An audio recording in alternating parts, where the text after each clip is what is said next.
28 years after a stunning victory here put the Americans back in the World Cup following a 4-decade absence, their chances for next year's tournament in Russia ended on this island nation off the coast of Venezuela. Trinidad and Tobago scored a pair of first-half goals, and the United States was eliminated with a 2-1 defeat, its first time missing the World Cup since 1986. Shocked American players slumped on the bench, and Matt Besler sat on the field after the final whistle as Panama's game ended, and then Costa Rica's. At the end, dejected U.S. players filed into their locker rooms with blank looks.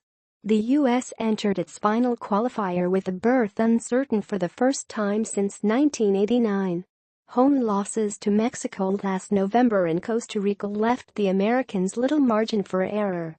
The 28th-ranked Americans needed merely a tie against 99th-ranked Trinidad, which lost its sixth straight qualifier last week.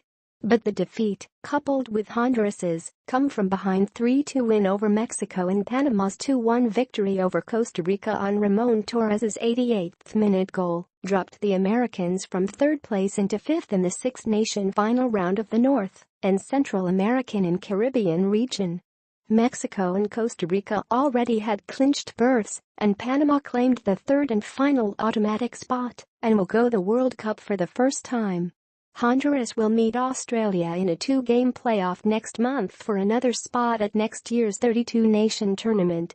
Missing the World Cup is a devastating blow to the U.S. Soccer Federation, which has steadily built the sport in the last quarter-century with the help of sponsors and television partners. It also is a trauma for Fox, which broadcasts the next 3 World Cups, after taking the U.S. rights from ESPN. The USSF hopes to co-host the 2026 tournament with Mexico and Canada, and Morocco is the only other bidder. After an 0-2 start in the hexagonal last fall under Jurgen Klinsmann, the USSF replaced him last November with Bruce Arena, the American coach from 1998 to 2006. The team revived with home wins over Honduras and Trinidad last spring, and draws at Panama and Mexico. But the 2-0 defeat to Costa Rica in New Jersey at the start of Labor Day weekend proved one hurdle too many to overcome. "No excuses for us not getting the second goal, and at least a point," Arena said. "It's a blemish for us." The Americans fell behind in the 17th minute, when defender Elmar Gonzalez made a casual attempt with his left foot to clear Alvin Jones' cross and sent the ball looping over the outstretched right arm of goalkeeper Tim Howard from 18 yards.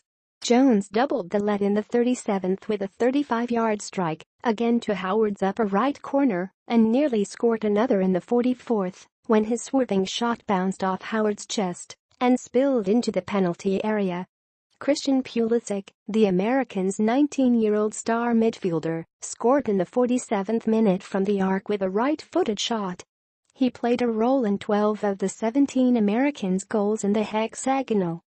1 minute later, Howard made a kick-save on Sheldon Winchester's short-range shot, and DeAndre Yedlin blocked Levi Garcia's follow-up attempt. The U.S. bench was tense, as Honduras scored twice early in the second half to take the lead over visiting Mexico in the 60th minute, and Panama tied the score against visiting Costa Rica in the 52nd. Clint Dempsey, who entered at the start of the second half, was denied by goalkeeper Adrian Fonset's leaping save in the 69th and hit a post from 22 yards in the 77th. Pulisic's shot in the 87th was saved by Fonset. All-American reserves were standing for much of the final minutes, and Arena had repeated exasperated looks. Just a few hundred fans were in the stands at 10,000-capacity Edo Bolden Stadium, located 24 miles south of the capital, Port of Spain. Paul Caligiuri's famous goal at the National Stadium in 1989 put the U.S. in the World Cup for the first time since 1950. Among the spectators were a few dozen American outlaws, the U.S. supporters group,